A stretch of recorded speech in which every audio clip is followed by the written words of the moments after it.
My name is Nomsa Thelma Machabango, your host for this conversation. I'm so delighted that you will join us this evening. I would like to welcome you to our weekly broadcast for this leadership conversation ITWLA Europe. Before we go any further, I would like to invite you to join me to subscribe, share, invite a friend, invite a leader, invite a follower who will become a leader one day as we journey in these weekly conversations together. In this conversation, I have with us our very own regional ambassador, JD Modede. Help me to welcome JD Modede, the ambassador of ITWLA Europe. Thank you, thank you, Good thank you. evening, good evening, JD Modede. Good evening, good evening, good evening, good evening. We are speaking live and direct. So we will be welcoming your questions, we'll be welcoming your comments, we'll be welcoming your suggestions as we speak on this leadership conversation. If you have a direct question that you would like to pose to JD Modede, we welcome it this evening as we are live and direct with him. So we're going to start off this week's conversation with getting to know our regional ambassador for ITWLA Europe. JD Modede, can you tell us who you are for the world that do not know you? Thank you, thank you, thank you. You ask me this question all the time, but for the sake of our viewers and all the people that will be joining us, especially in this broadcast as well. My name is Jide David Modede, and my brand is just JD. That's why I use JD Modede. And by background, I'm an engineer. I studied agricultural engineering, and went to the UK to study accounting and went into IT. So I'm an IT consultant.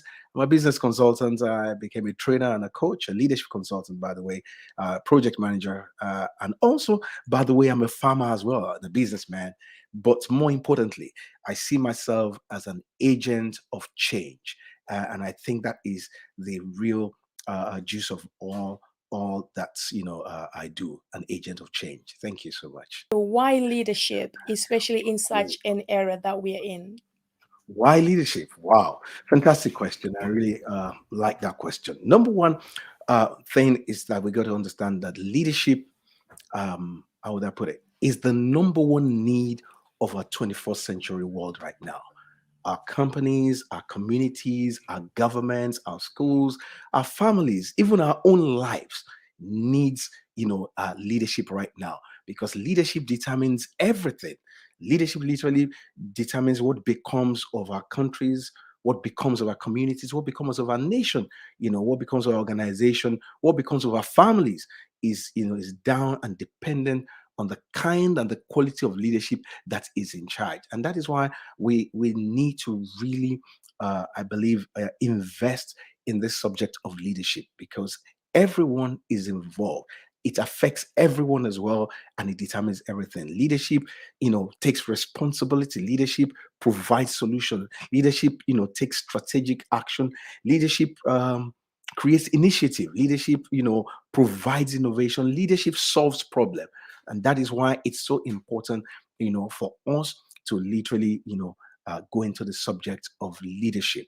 And I believe that the age that we're in right now, in fact, leadership should be on the curriculum of schools, right from our nursery, elementary schools, to our primary, to our secondary schools as well, because leadership literally is part of our lives, and that's why I think it's so important.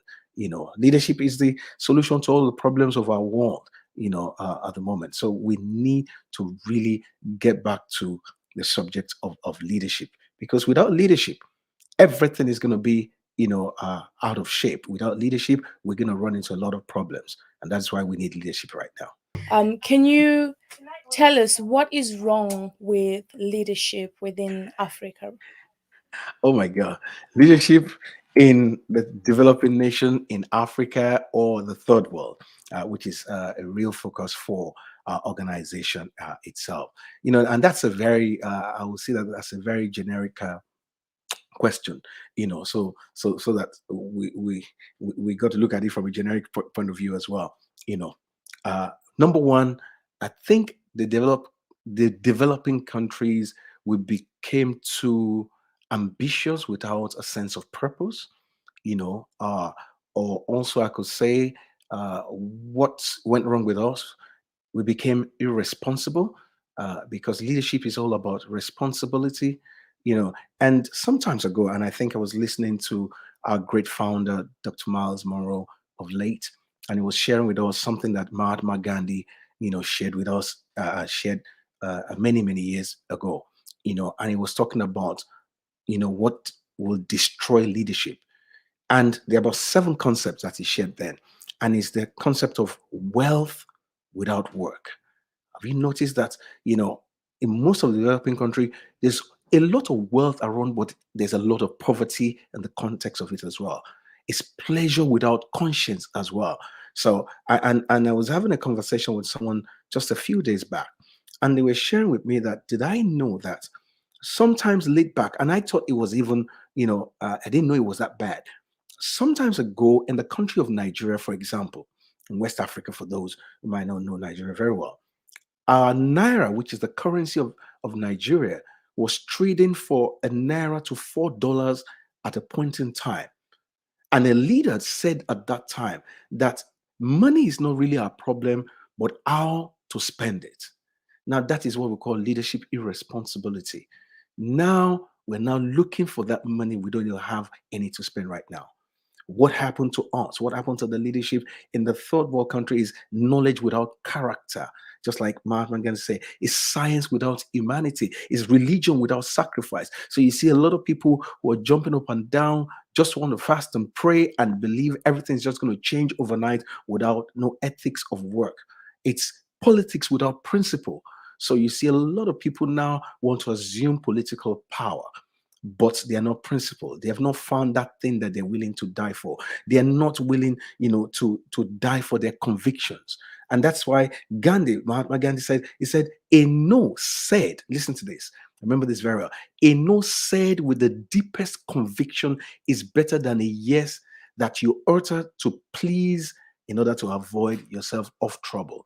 And we need those people again that are willing to die for their convictions. So there's quite a number of things that is really, wrong with us, our leadership. We became blind. So we have people who are trying to lead us, but have no vision of anywhere to take us to, have no definition of a destination. And these are just, some of the things that really has become critical in our situation when it comes to the topic of leadership in the context of the developing nations. What were some of the conversations that you think are necessary to have with that you might have had or that you would have with African leaders? Wow. Okay. Thank you. That's an interesting question. Okay. Um, Part of the work I do is consulting, and as I said as well, I'm an agent of change. So I travel a lot. I've been in different contexts, especially in leadership discussions, in also prescribing change and bringing initiatives to different parts, especially in the African context as well. And and quite a number of things I've seen.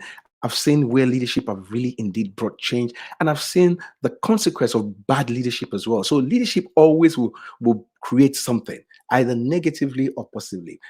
One of the things that we got to understand about leadership is that leadership always creates movement.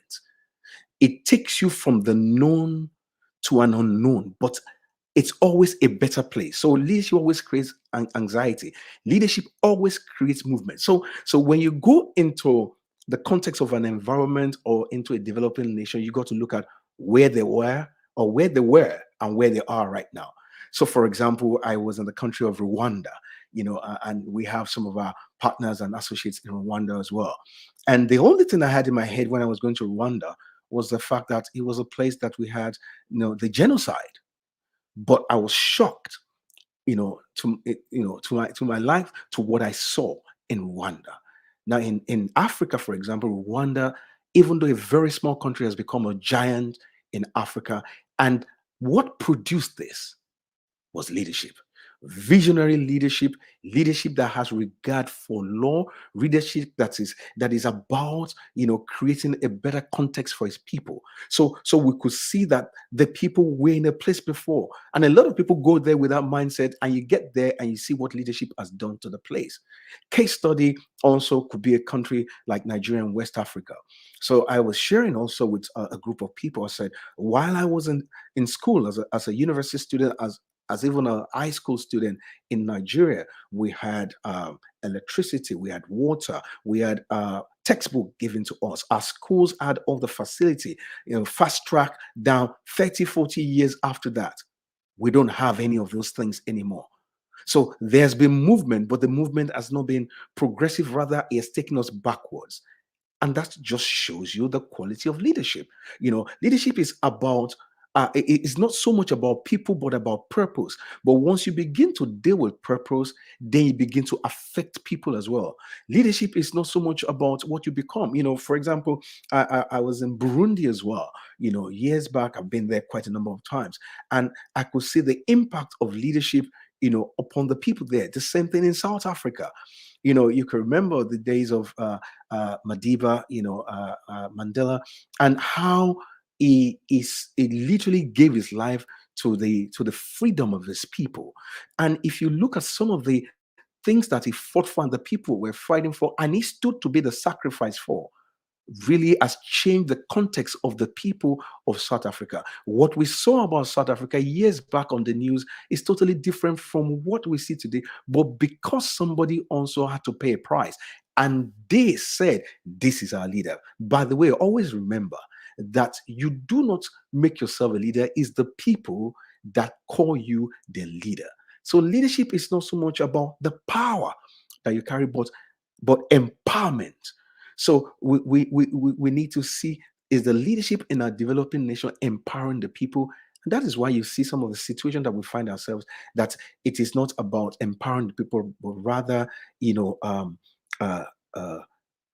what's the word now? It's more about reducing the people, suppressing the people, and just not giving the people the opportunity.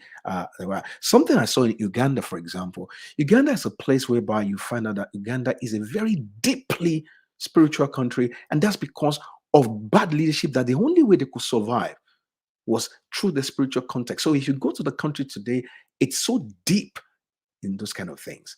And that's just part of the things that I've seen in some of the places I've traveled to, and I do travel extensively.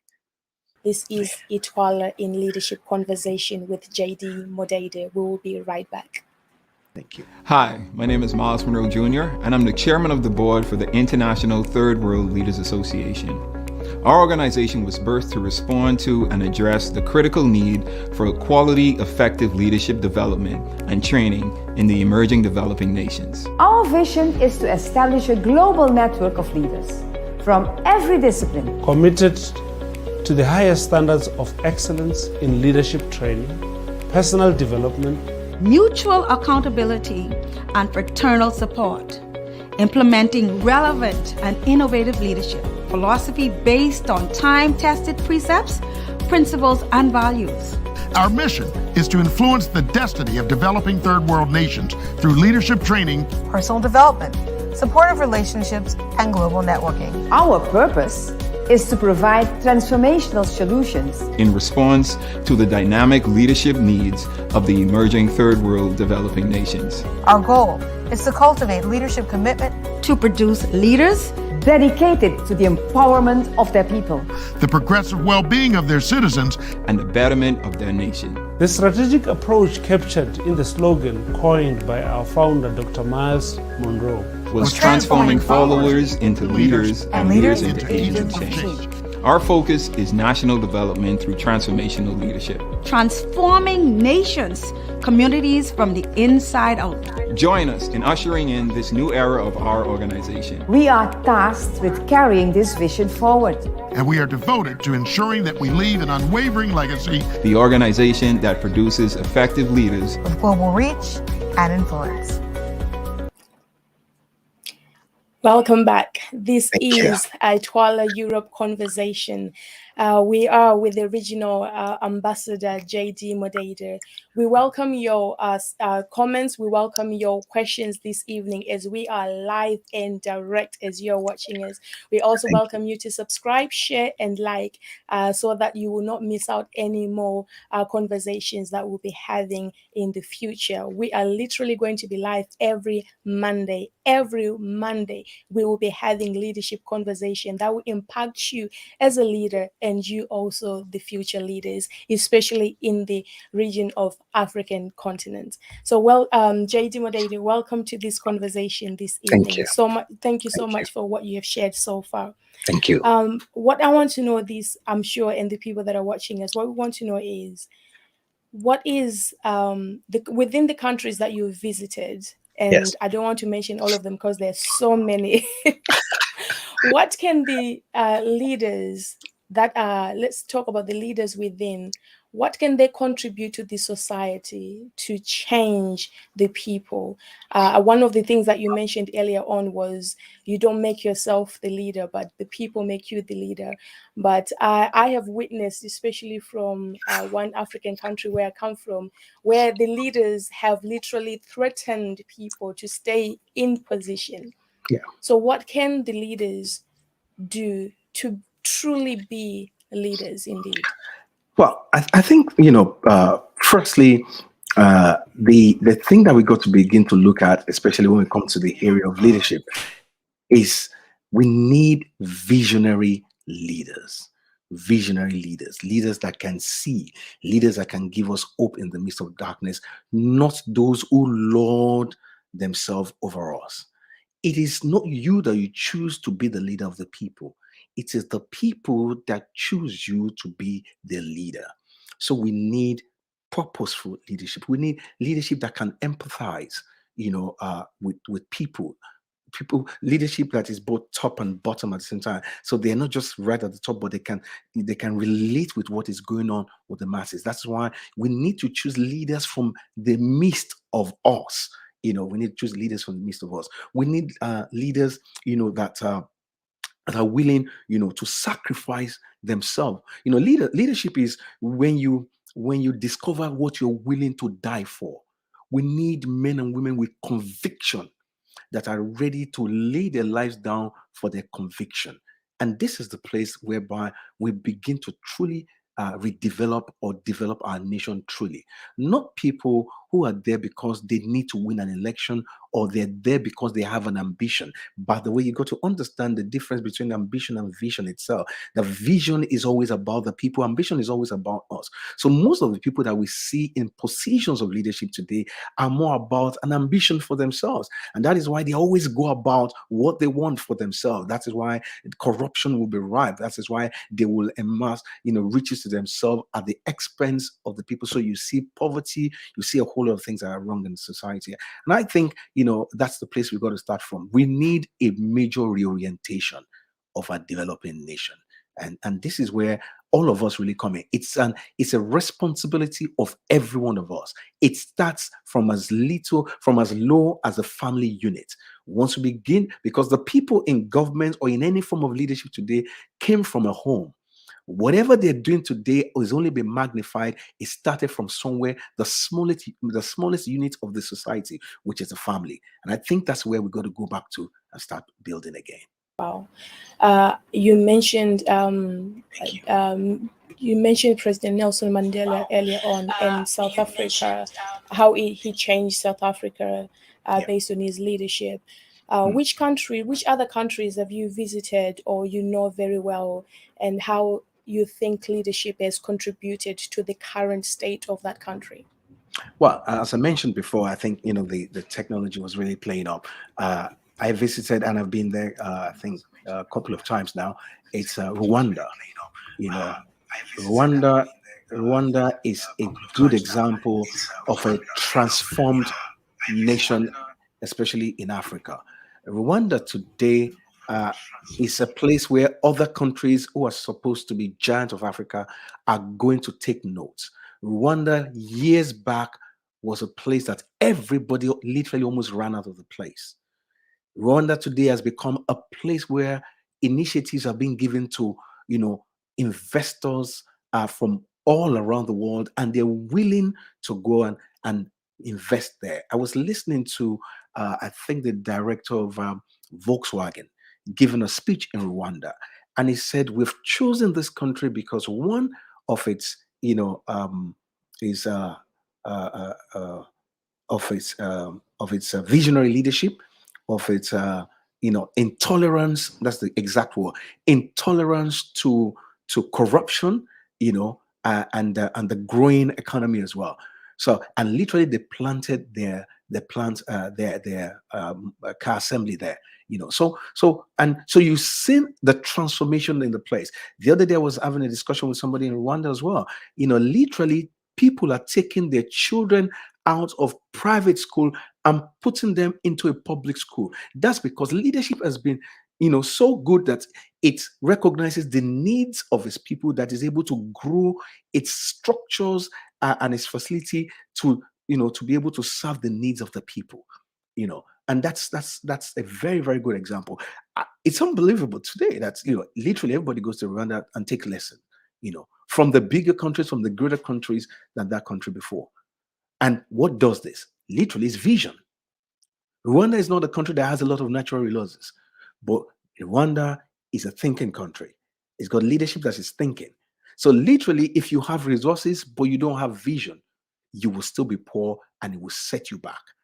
Because leadership is more about your attitude more than your resources. Wow. We are running out of time, but we have very two important questions. We'll probably get time for one. You have traveled around, but you live within the diaspora. If possible, how do you think the citizens of the developing countries that are within the diaspora can contribute to the leadership within the developing world? It's so funny you ask this question because I'm part of a diaspora forum, that I belong to in my state and in my country as well. But diaspora, developing nations needs to understand that one of the biggest resource is the diaspora, because the diaspora is a drain of your resource.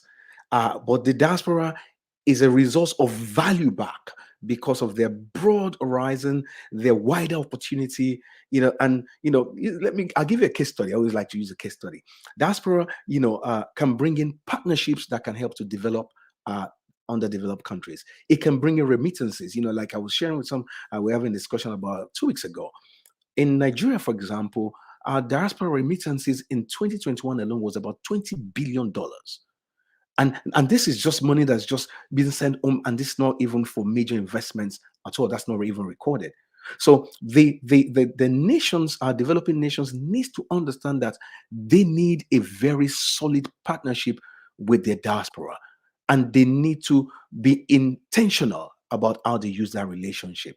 I'm involved with certain projects and initiatives that I want to bring to my country as well, based on my exposure and partnerships in the diaspora and opportunities I've gotten. So I'm trying to use that. But the local context as well in the developing country needs to be willing, needs to give an enabling environment. And that is part of the things that leadership needs to be able to make use of, rather than borrowing and borrowing. Rather than borrow, you can literally get free money from your diaspora. And that's very, very important. This is ITWLA Europe Leadership Conversation with your ambassador, our ambassador, JD Modede. We are out of time, but we are not out of questions. So I invite you to subscribe, like, and share so that you can join us again this time, the same time, 9 p.m. next week, Monday. We will be sharing with you more on leadership, especially within the third world countries, but leadership as a whole. I ask you once again, do send in your comments, send in your questions, as we would like to discuss with you what's on your heart regarding leadership. Leadership Conversations with JD Modede. Thank you for joining us this evening. Yours and truly, Nomsa Thelma Machabango, your host. Thank you. Thank you.